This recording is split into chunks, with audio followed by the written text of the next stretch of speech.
যে 237টি আসন বিএনপির মধ্যে প্রার্থিতা ঘোষণা করেছে, তার মধ্যে কিছু আসনে তারা এমনিতেই হারবে, কিছু জায়গায় তাদের ভোটও সেই অর্থে নেই, এবং কিছু জায়গায় তাদের প্রতিপক্ষরাও শক্তিশালী। সব অঙ্ক মেলালে কিন্তু স্বাভাবিক ভালো ভোটেও কিন্তু এই শরিকদের সিট দিতে গিয়ে বিএনপি একটা ঝামেলার মধ্যে পড়বে। হয়তো জিতবে, হয়তো কিছুটা বেশি আসন পেয়ে জিতবে, অবশ্যই শর্ত সাপেক্ষ, যেটা আমি মনে করি না সেই শর্ত পূরিত হবে বা পূরিত হবার পরিবেশ এখনো তৈরি হয়েছে।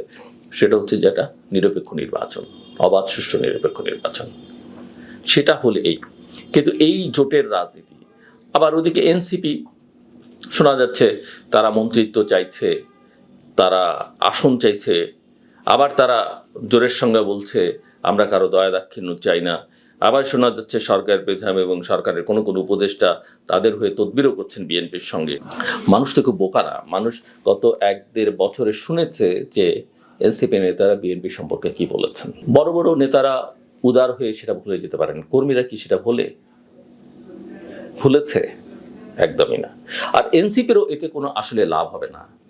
এনসিপি যদি এখন পর্যন্ত তার রেজিস্ট্রেশন হয়নি, দলটা নিবন্ধিত না, এখন পর্যন্ত নিজের একটা ভালো রাজনীতির কথা, কি রাজনীতি তারা করবে সেটা পরিষ্কার করতে পারেনি।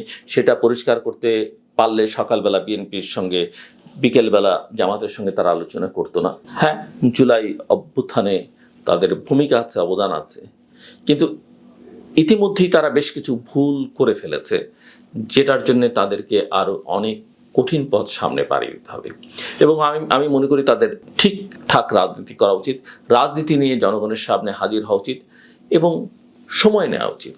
তারা এই অন্যের পেটের মধ্যে ঢুকে পড়লে কোনোদিনই আর এই দলটা দাঁড় করাতে পারবে না। জামায়াতের সঙ্গে আন্ডারস্ট্যান্ডিং এর কথা শোনা যায়, বিএনপির কেউ আলোচনা করছেন। জামাত এই বিষয়ে উৎসাহী আমরা সবাই জানি, কিন্তু এরকম কোনো আন্ডারস্ট্যান্ডিং যদি বিএনপি করে সেটা বিএনপির জন্য দীর্ঘমেয়াদে তো বটেই, নিকট ভবিষ্যতেও ক্ষতিকর হবে।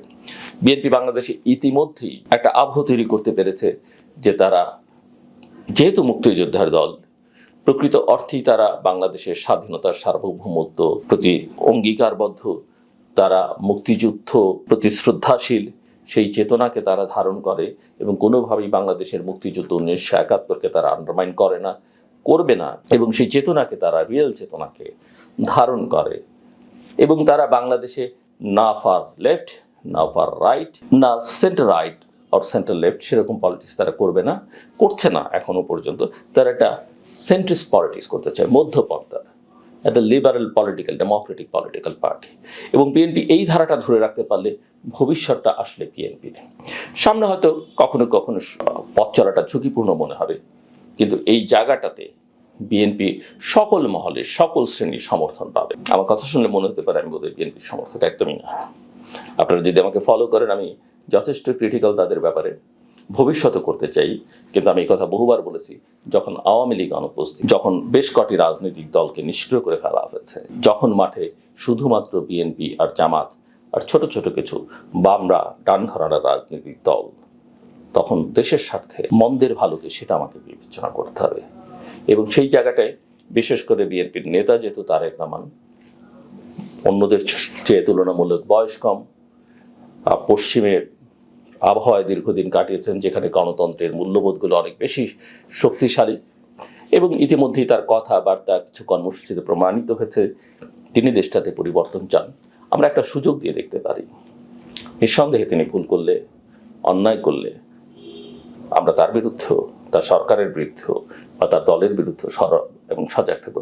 যদি সেরকমটা কখনো না করি, আপনারা আমাদেরকে প্রশ্ন তুলবেন, আমাকে নিয়ে প্রশ্ন তুলবেন, যেহেতু এটা আমাদের ভালো। কিন্তু তারপরেও আমি বলে রাখি, আমি যেহেতু অতীত বহুবার বলেছি যে আমি কখনো রাজনীতি করব না, কোনো সরকারের সঙ্গে ব্যবসা করব না, সরকারের কাজ করব না, সরকারি পদে যাব না, কখনোই না, কোনো অবস্থাতেই না। এবং আমি যতদিন সাংবাদিকতা পেশার সঙ্গে থাকবো, এর বাইরেও আমার অন্য পেশা আছে, আমি ততদিন পর্যন্ত নিজে ভোটও দেব না। কাজে আমার ভোট কোনো দলের পক্ষে যাবে না, বিএনপির পক্ষেও যাবে না, এটুকু আপনাদেরকে আমি সততার সঙ্গে বলতে পারি। কিন্তু একজন অ্যানালিস্ট হিসেবে আমার যেটা বলা দরকার আমি মনে করি সেটাই আমি বলছি। কোনো দলের প্রতি আমার বিরাগ নেই, কোনো দল ভালো করলে আমি তার পক্ষে বলবো, খারাপ করলে আমি তার বিপক্ষে বলবো, যেমন জামায়াতের উপরে যে অবিচার হয়েছে শেখ হাসিনা সরকার করেছে সে সময় সেটার আমরা সমালোচনা করেছি। আবার আওয়ামী লীগের নেতাকর্মীদের সঙ্গেও গণহারে যেটা হচ্ছে বা তার রাজনীতিকে নিষিদ্ধ করবার যে প্রক্রিয়া সেটারও সমালোচনা করেছি। এবং আমি মনে করি সবাইকে নির্বাচনের সুযোগ দেওয়া উচিত, মানুষের উপর আস্থা রাখা দরকার এবং মানুষকে সুযোগ দেওয়া দরকার তার মত প্রকাশের। মানুষকে ডিসাইড করতে দেওয়া উচিত সে কাকে চায়, সে কাকে প্রত্যাখ্যান করবে। অভ্যুত্থানের মধ্য দিয়ে একবার প্রত্যাখ্যান করা হয়েছে, আসুন আনুষ্ঠানিকভাবে ভোটের মধ্য দিয়ে আরেকবার ফ্যাসিস্ট, দেশবিরোধী, স্বাধীনতা বিরোধীদের প্রত্যাখ্যান। আমার কথা শুনবার জন্য অসংখ্য ধন্যবাদ।